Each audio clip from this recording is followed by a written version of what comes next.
Bienvenidos todos al primer Congreso Internacional de Filosofía, Gestión Pública y Educación. Con ustedes la doctora Gladys González de Oropesa. En este transitar por la esencia de la filosofía para la generación del conocimiento en función de la razón del ser. Contemplando y apropiándome de los filósofos como es Platón, Aristóteles y Sócrates. Seguidamente tenemos acá lo que es la esencia de la filosofía, que da inicio en la Edad Antigua, esta época donde nos encontramos nuevamente con Sócrates, Platón y Aristóteles, tomando como referencia que hace que Sócrates visualizaba la filosofía, o para él la filosofía era la teoría del espíritu griego. Para Platón representaba las creencias y las opiniones de los seres racionales. Y Aristóteles se centraba en el ser y la ciencia pura. De esta manera se puede decir que la esencia de la filosofía está conformada por la metafísica, que es todo lo que es lo real, lo contempla en la realidad en ese sentido del hombre como tal. Y la lógica viene a ser lo conceptual, que simboliza al hombre como ser. De estas dos connotaciones, como es la metafísica y la lógica, sustentada en lo real y lo conceptual, surge la idea platónica, que está estructurada por las realidades, las expresiones y el espiritualismo. ¿En función de quién? De Sócrates, Aristóteles y Platón. En cuanto a la razón del ser, que representa el valor del ser, del hombre como ser racional, tenemos que es la mente, cuerpo y espíritu que nos conllevan al ser. Acá nos encontramos con Aristóteles, quien manifiesta en sus expresiones lo siguiente: ser esto o aquello de una cosa, no a qué cosa es, sino a lo que es la cosa. A diferencia de Platón, que afirma que la idea es más real que la cosa. Tienen dos puntos de vista diferentes. En este valor del ser nos encontramos también dos elementos fundamentales, que es los valores espirituales y las metanecesidades del hombre. En los valores espirituales nos encontramos los aspectos no materiales, que son intrínsecos, que proceden de una perspectiva más allá del cuerpo, de la vida y del universo. Otro nivel del individuo donde se crea el significado del ser. En cuanto a las metanecesidades, impulsa al individuo a superarse, a crecer, a resistir a las adversidades, las luchas, las causas, eleva la justa defensa de lo bueno y lo bello. Los mayores placeres se hallan en las satisfacciones transpersonales del hombre como el ser. Contemplando la generación del conocimiento, inicio este escenario con lo que es el fondo epistemológico, que depende de otro discurso que lo legitime. Para esto, quien lo va a legitimar es el hombre, a través de dos eslabones fundamentales que son el sujeto cognoscente y el objeto por conocer. Y estos se interrelacionan para, entre las dos partes, sujeto cognoscente y objeto a conocer, generan el conocimiento en una gerencia de un conocimiento efectivo, productivo y viable. Surge entonces la necesidad de la generación de los espacios de reflexión individual y colectivo. Al llegar a este punto, se surge un ciclo repetitivo para la generación del conocimiento. En cuanto a las reflexiones finales, como mi postura personal, como investigadora y como sujeto cognoscente de esta disertación, inicio con lo que es la filosofía. Aquí la filosofía es vista como una identidad, unas funciones. ¿De quién? Del ser. ¿Quién es el ser? El hombre racional.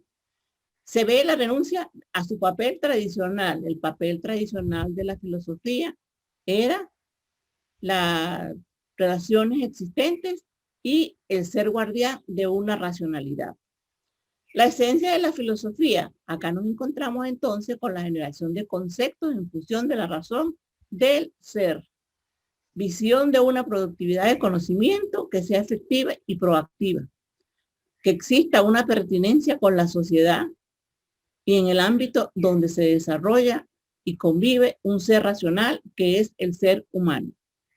Otorgar mejor calidad de vida en la parte social, cultural, económico, entre otros aspectos que se puedan señalar. Luego viene lo que es la generación del conocimiento, elemento fundamental en la ciencia de la filosofía para la generación del conocimiento, en función de la razón del ser.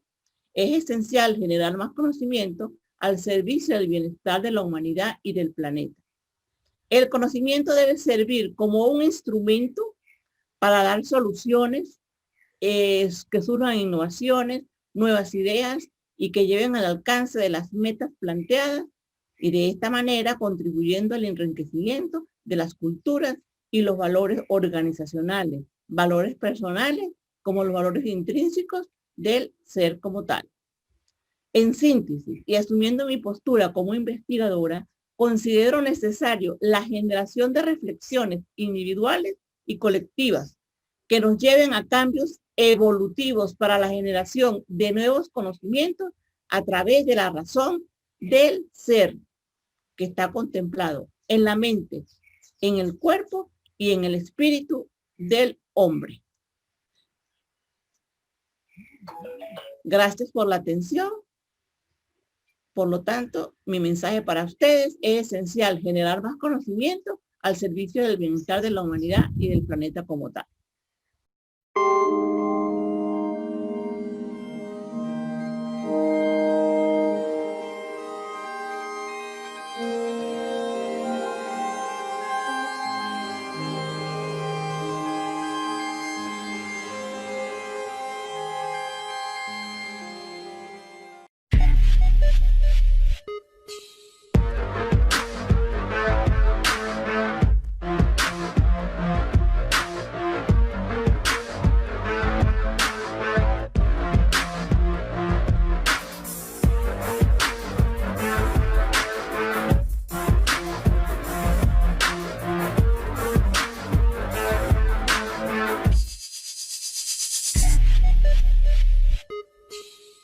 Fraternos, apreciados participantes del primer Congreso Internacional de Filosofía, Gestión Pública y Educación.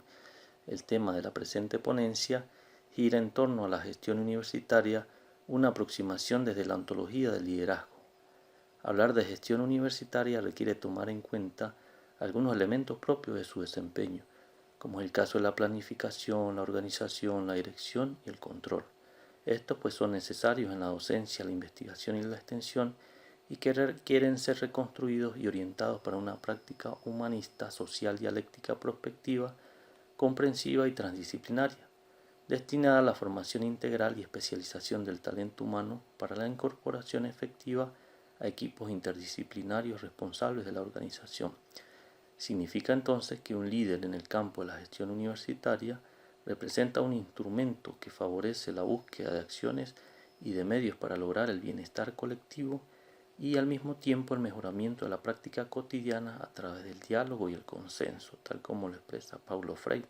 Los hombres no se hacen en el silencio, se hacen en el diálogo, en la acción, en la reflexión, de manera tal que el desempeño centrado en el ser de las personas que tiene a cargo le permiten abordar de manera holística, es decir, en cuerpo, espiritualidad, emociones y visión del mundo, para diseñar acciones transformacionales que conlleven a cambios culturales en las relaciones interpersonales de todos los miembros que forman parte de la comunidad universitaria. De allí entonces que detectar las capacidades, habilidades, destrezas y actitudes del talento humano de todas las personas que hacen vida en el proyecto educativo de cada universidad debe ser uno de los propósitos que permitirá al líder aprovecharlos para optimizar el desarrollo profesional y personal de los participantes, conduciéndolos al mismo tiempo a unir esfuerzos para alcanzar en colectivo las metas planteadas.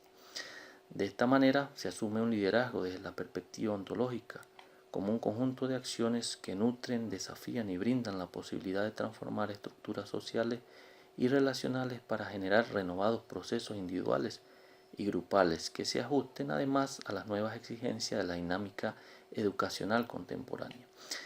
En este sentido, propiciar nuevos modos de gestionar el aprendizaje en las instituciones de educación universitaria exige la modificación de las formas de actuar y concebir el mundo. Por ello, la necesidad de cambiar las estructuras en los procesos de formación de estudiantes y docentes que tributen al logro de mejores resultados académicos. Sin embargo, esta es una tarea que no es fácil, es decir, debe unir los propósitos en común de todos los gerentes y directivos, rectores, decanos, jefes, coordinadores, entre todos. Es necesario además que el Estado converja en estos mediante el diseño y desarrollo de políticas públicas coherentes al contexto educativo universitario actual y que además garanticen el desarrollo colaborativo, cualitativo, eficiente y sostenido del conocimiento. En consideración a lo expuesto, se plantea entonces una gestión universitaria de la ontología del liderazgo que tome en cuenta los siguientes propósitos. Uno de ellos es la transformación, de manera que la gestión universitaria debe generar procesos que incidan en la organicidad de las instituciones, así como de todos los actores del subsistema de educación universitaria, permitiendo el logro de conocimiento, la generación de cambios de actitud en la práctica, al mismo tiempo articular, profesionalizar y fortalecer los saberes. Otro elemento es la producción. Se deben generar espacios de articulación orientados a la publicación de productos de investigación para su divulgación de experiencias dinámicas colectivas. En cuanto a la formación y capacitación, es de gran importancia garantizar la formación de talento humano y gestionar para el diseño y desarrollo de programas de capacitación, actualización, ampliación y perfeccionamiento profesional dirigido a todo el talento humano que forma parte del subsistema educativo universitario. Otro elemento es la autorreflexión. Un gestor del ámbito universitario debe propiciar espacios para el diálogo, de manera que el estudio, análisis de los enfoques y teorías puedan estar sujetos a la valoración, a la crítica y a la reflexión con miras a generar fundamentación teórica práctica.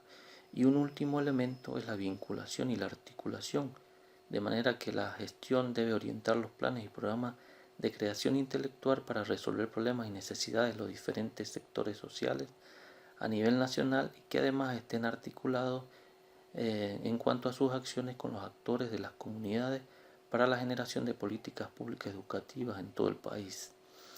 Lo planteado genera unos elementos que forman parte de las dimensiones, como lo es la ontológica, la epistémica, la metodológica y la axiológica. En lo ontológico se relaciona directamente con la intrínseca búsqueda del ser humano por alcanzar el autoconocimiento y la comprensión de su entorno. En lo epistemológico, la construcción del conocimiento a través de personas asociadas en torno a propósitos comunes de aprendizaje. Es un contraste epistemologar de construcción en conjunto para el diálogo de saberes, donde aprender juntos y resolver problemas, hacer frente a las necesidades sentidas o percibidas y construir proyectos en conjunto, puede ser una buena oportunidad para transformar. En cuanto al axiológico, se destacan los valores, como el respeto al otro y sus ideas, la solidaridad, la mirada amplia, el horizonte que rige la práctica constante del ejercicio dialógico, el intercambio de experiencia y la actuación reflexiva. En lo metodológico encontramos el aporte a través del diseño de categorías de análisis de participación social y dando siempre apertura paradigmática para renovar y optimizar la manera como la comunidad universitaria se comunica, analiza e interpreta su entorno.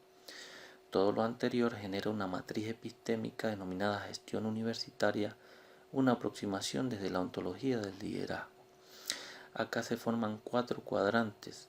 En el eje horizontal, llamado eje X, encontramos la gestión centrada en el trabajo colaborativo orientado a la transformación y reconocimiento del sujeto. En el eje de la Y, denominado vertical, encontramos la gestión centrada en la operatividad de las instituciones universitarias. Esto lo podemos interpretar en el sentido contrario de las agujas del reloj, en 4 cuadrantes. El primer cuadrante sería el mejoramiento en la organización de las instituciones, alto, y trabajo colaborativo orientado a la transformación y reconocimiento del sujeto, alto.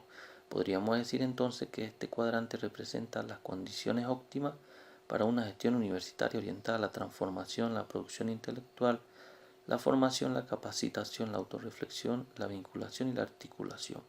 En el cuadrante 2 encontramos el mejoramiento de la organización, de las instituciones es alto y trabajo colaborativo orientado a la transformación y reconocimiento del sujeto es bajo. En el cuadrante 3, el mejoramiento de la organización de las instituciones es bajo y el trabajo colaborativo orientado a la transformación y reconocimiento también es bajo.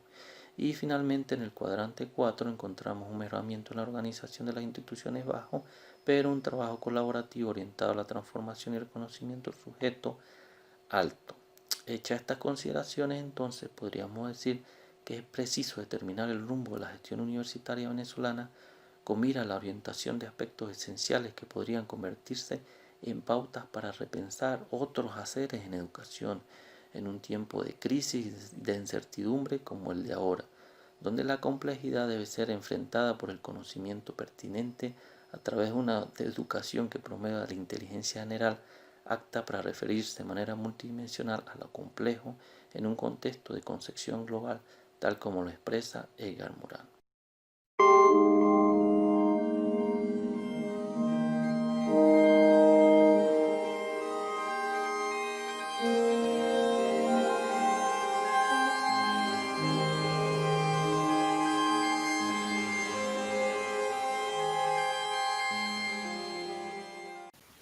Bien, saludos compañeros y asistentes al Congreso Internacional del que somos parte.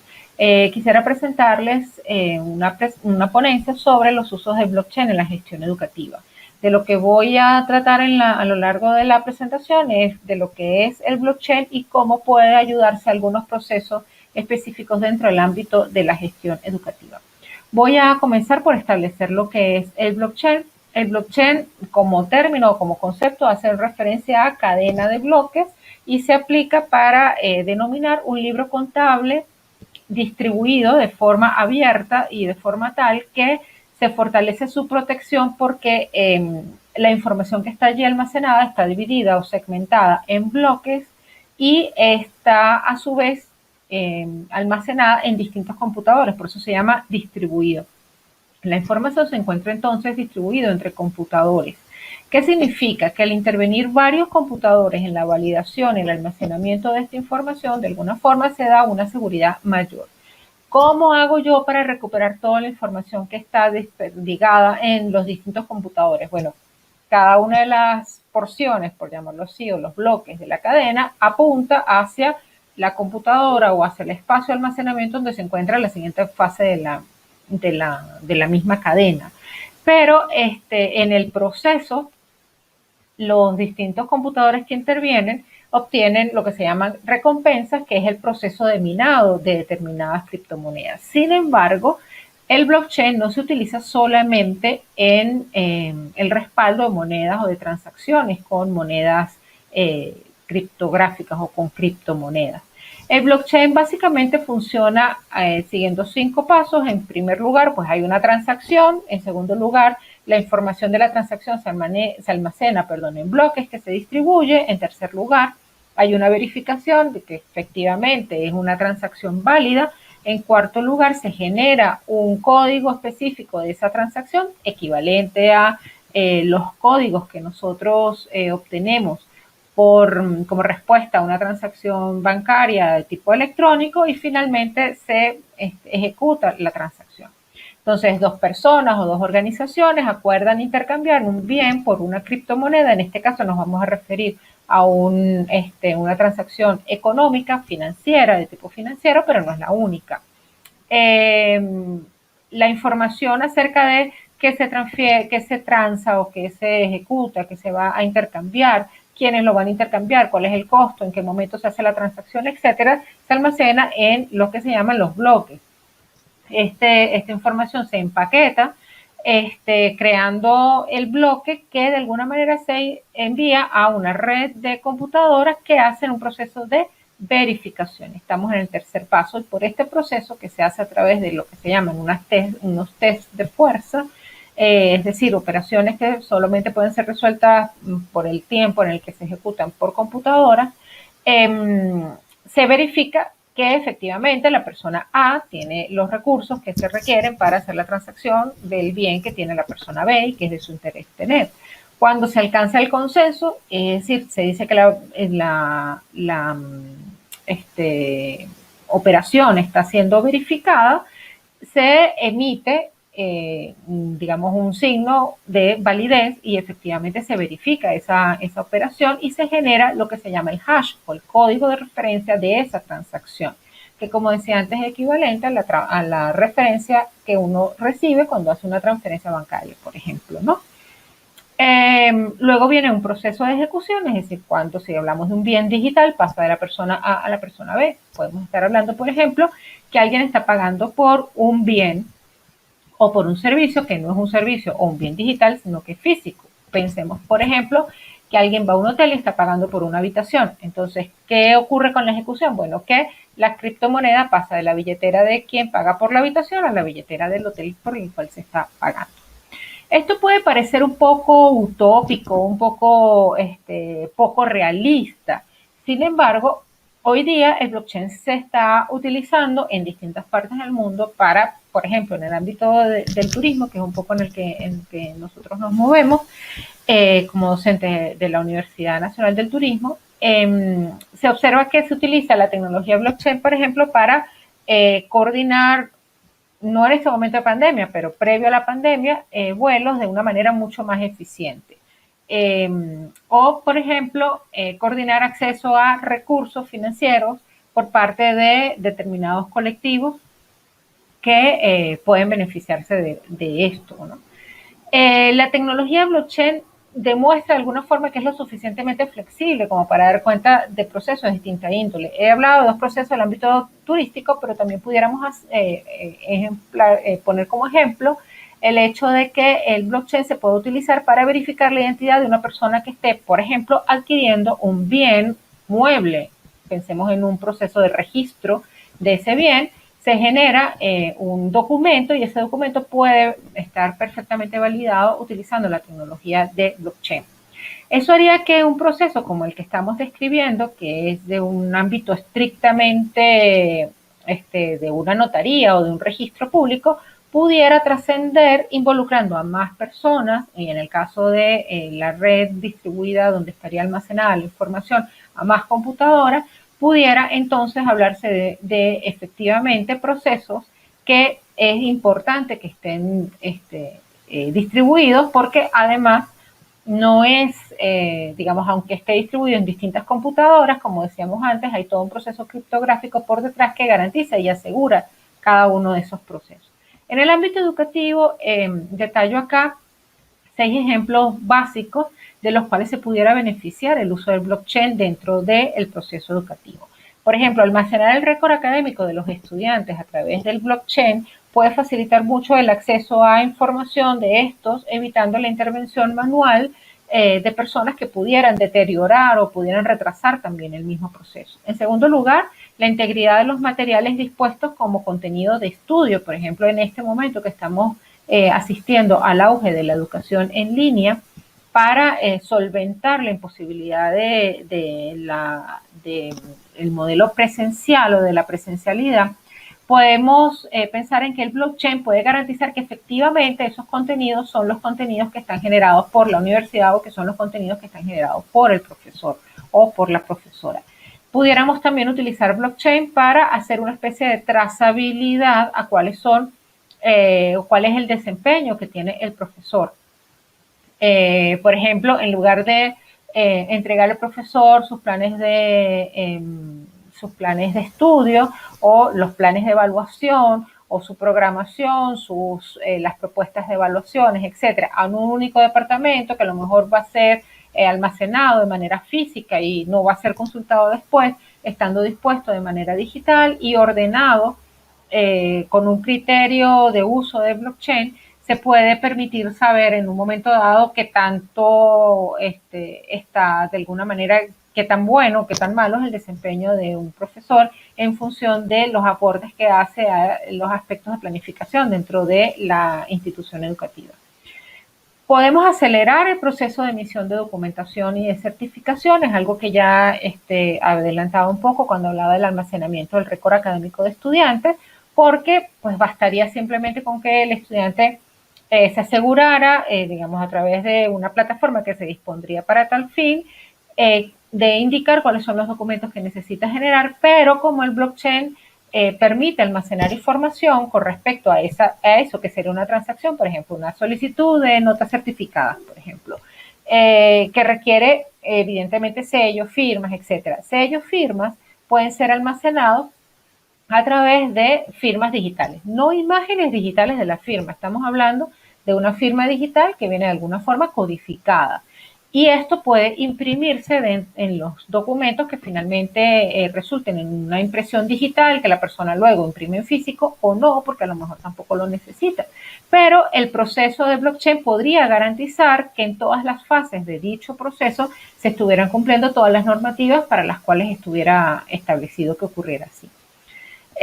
Pudiéramos pensar también en que se pueden establecer recompensas digitales para los docentes, para los investigadores y para los generadores de contenido. Muchas veces asistimos a instituciones educativas, por ejemplo, en las cuales lo que puede ser la página web o el portal en línea donde se hacen los cursos está a cargo de una persona que no es la persona que dicta las clases ni es la persona que genera contenidos para los estudiantes. Pero podríamos cambiar esto y generar en función de la siguiente idea de uso, que es la tokenización de los contenidos educativos digitales, de alguna forma generar recompensas digitales para los docentes que pudieran ser intercambiadas también por bienes y servicios dentro o fuera de la universidad. Pero claro, de alguna forma esto no es tan fácil como soplar y hacer botellas, que se dice digamos, en la cultura popular. Hay desafíos.